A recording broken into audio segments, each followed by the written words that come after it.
Buen día, nosotras somos estudiantes de la Fundación Universitaria La Ariandina, el programa de terapia respiratoria. Hoy les hablaremos sobre la aspiración del líquido amniótico meconiado. Cindy Cañón y Brenda Loizaga. Se caracteriza por una dificultad respiratoria en el recién nacido con antecedentes de la presencia de líquido amniótico meconial. El hallazgo de meconio bajo las cuerdas vocales, cuyos síntomas no son atribuidos a otras causas. Es útil distinguir dos escenarios. En el primero tenemos LATM primario, presencia de líquido amniótico teñido de meconio al romper las membranas. Por lo general este presenta madurez fetal. Y en el secundario es la transformación en el color del líquido amniótico de claro a oscuro meconial durante el trabajo del parto. Usualmente presenta sufrimiento fetal y asfixia en el recién nacido. Situación actual. Se considera el meconio espeso como asociado con peores desenlaces perinatales más que el meconio fluido. Habitualmente presenta un evento crónico, mientras que el meconio espeso se puede asociar con un evento hipóxico agudo. De manera clásica se describía en la fisiopatología el síndrome de aspiración meconial. Primero que todo encontramos la obstrucción de las vías aéreas por meconio, efecto de válvula, inflamación de las vías aéreas y parénquima pulmonar, disfunción del factor tensoactivo pulmonar y por último neumonitis química. La neumonitis química es la fase aguda de la aspiración. En los primeros 15 minutos se caracteriza por un aumento en la resistencia vascular pulmonar, así como en la capacidad residual funcional, disminución de la distensibilidad, hipoxemia aguda, hipercapnia y acidosis respiratoria. En la fase tardía, que es después de una hora, es el resultado inflamatorio del movimiento del meconio a las vías aéreas más distales, como los bronquios terminales y alvéolos. El meconio es una sustancia viscosa de color negro a verde oscuro con un pH de 5.5 a 7. Este puede inactivar las propiedades tensoactivas del surfactante por varios mecanismos. Primero, disminuye la absorción de los líquidos del surfactante en la superficie aire líquido, evitando que se distribuya a través de la superficie alveolar. Segundo, disminuye la concentración de las proteínas asociadas con surfactante, que son la SPA y la SPB. Tercero, cambia la viscosidad y la ultraestructura del surfactante. Cuarto, acelera la transformación de agregados con gran superficie, activa hacia agregados pequeños con menos actividad. Manifestaciones clínicas. En ellas tendremos que el síndrome de aspiración incluirá dificultad respiratoria progresiva que podría ir acompañado o no de una asfixia perinatal. El Apgar se encontrará a los 5 minutos bajo, gasometría de cordón correspondiente y encefalopatía neonatal. Debe realizar un diagnóstico diferencial con síndrome de retención de líquido pulmonar fetal, aspiración de sangre o líquido amniótico, déficit de surfactantes, sepsis con edema pulmonar, neumonía cardiopatía congénita, asfixia perinatal, con miocardiopatía e hipertensión arterial pulmonar persistente aislada. También podemos encontrar sepsis neonatal, conjuntivitis y otitis media, efectos dermatológicos, asfixia, daño neurológico y crisis convulsivas. En el examen físico se evidencia la coloración meconial verdosa del cordón umbilical, uñas y tejido córneo de la piel siendo más intensa en la medida en el que la exposición al meconio es más prolongada. La escala de posmadurez, donde la tinción cutánea y de las membranas por meconio era definitoria. En la etapa 1 tendremos la piel arrugada que se descama fácilmente pero que no está teñida por meconio. En la etapa 2 tendremos meconio con tinción de la piel, las membranas placentarias y el cordón umbilical. En la tercera tenemos el feto y la placenta presentan una tinción amarillenta intensa, producto de la exposición prolongada al meconio durante varios días antes del nacimiento. Existe un aumento de manera progresiva del diámetro torácico anteroposterior por atrapamiento aéreo y en los casos graves insuficiencia respiratoria, acidosis metabólica respiratoria mixta, con o sin hipoxemia grave e hipercapnia. Modos de ventilación mecánica. Primero que todo voy a hablar sobre la reanimación neonatal. Se recomienda la succión oral y nasofaringea en el perineo. La intubación y succión se hace en neonatos no vigorosos, definido como frecuencia cardíaca menor a 100, sin esfuerzo respiratorio y sin tono muscular. El programa de reanimación neonatal en sus últimas recomendaciones propone a. No realizar succión perineal y una vez nacido establecer a los vigorosos y no vigorosos. B. En los vigorosos se libera la boca y la nariz, se reposiciona la vía aérea, se seca y estimula y puede permanecer con la madre. En los no vigorosos se debe realizar laringoscopia y aspirar la tráquea. En caso de no obtenerse meconio, se puede intentar un segundo paso. Después se procede a ventilar los pulmones como está establecido en las guías de reanimación. Se debe ser insistente en el hecho de que no lograr hacerse la laringoscopia y no tener las habilidades necesarias. El paso más importante sigue siendo ventilar los pulmones. Les voy a hablar sobre el surfactante. El manejo se ha establecido en bolo y con lavado broncoalveolar con surfactante diluido. Sugieren que el surfactante en bolo mejoró la oxigenación y disminuyó la insuficiencia respiratoria progresiva que terminó en oxigenación por membrana extracorpórea. Sin embargo, no se ha demostrado el efecto sobre mortalidad y morbilidad pulmonar. Aparentemente el lavado broncoalveolar mejoró el desenlace clínico. Se encuentra bajo investigación y enriquecimiento del surfactante con proteínas específicas, fosfolípidos y polímeros para prolongar su actividad tensoactiva y disminuir su inactivación.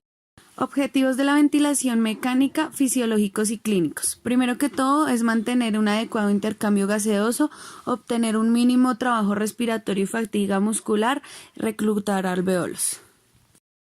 Indicaciones: Apgar bajo y no recuperado, neumonía, atelectasia y neumotórax.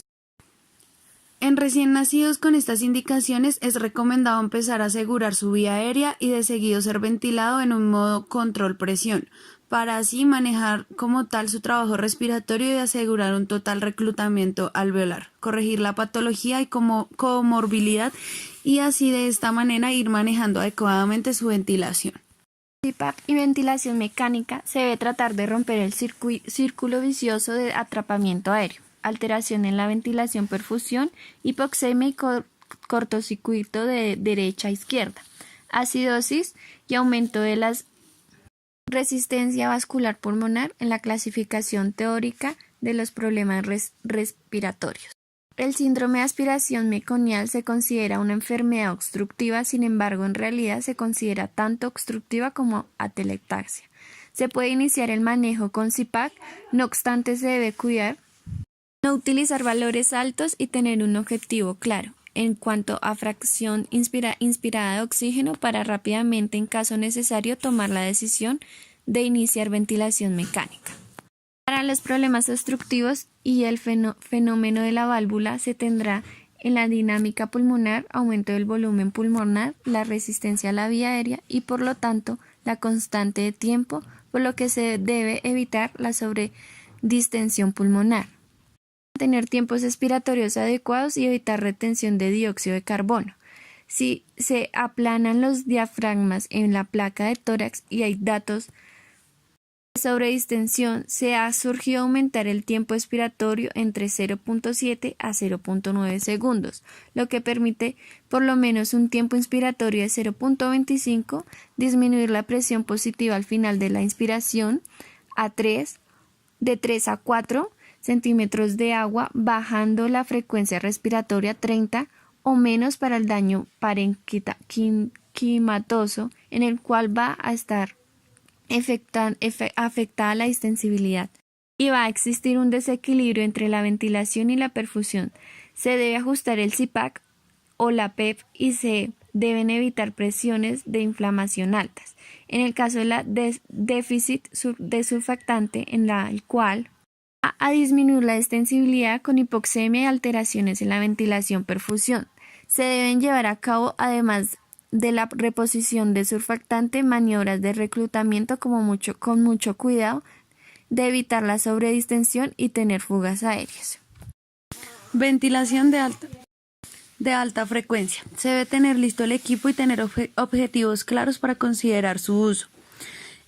Debe tener una presión parcial arterial de oxígeno menor a 50 milímetros de mercurio y o la presión parcial de CO2 mayor a 50 milímetros de mercurio con frecuencia respiratoria mayor a 60 por minuto. Y FiO2 mayor a 0.6 que precisen presiones pico mayor a 28 centímetros de agua. La meta es lograr un volumen pulmonar ideal, aunque se debe modificar a volumen pulmonar bajo en caso de fuga aérea. Se debe reclutar volumen pulmonar pero sin exacerbar las áreas de sobredistensión pulmonar regional. Es importante recordar que a mayor impedancia de la vía aérea, menor es el volumen de amplitud y de oscilación a nivel alveolar.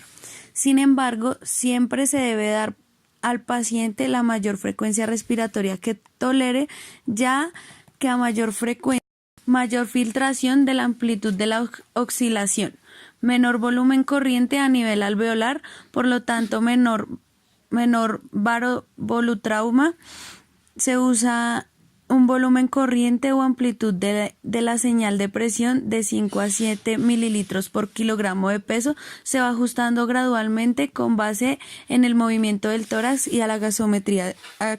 Ayudas diagnósticas para tener controlado al recién nacido y generar cambios en la ventilación o poder realizar el destete de ella, también para observar ciertas comorbilidades que pueden aparecer con la causa de la aparición del líquido amniótico meconiado.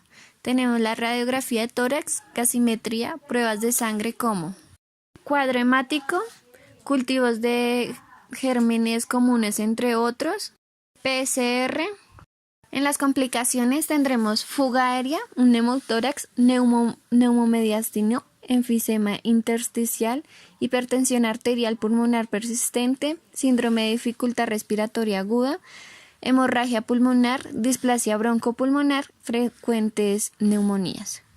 En los casos de aspiración de meconio grave puede presentarse evolución poco satisfactoria, ya que debido a la hipoxemia, la hipercapnia, la hipotensión arterial y las alteraciones del flujo cerebral, estos niños tienen mayor riesgo de alteraciones del neurodesarrollo, parálisis cerebral y convulsiones, y tienen un riesgo 5 veces mayor de presentar síndrome motor hipotónico con respecto a los niños normales. En supervivientes de casos graves se ha descrito prevalencia más alta de síntomas asmáticos e hiperreactividad bronquial.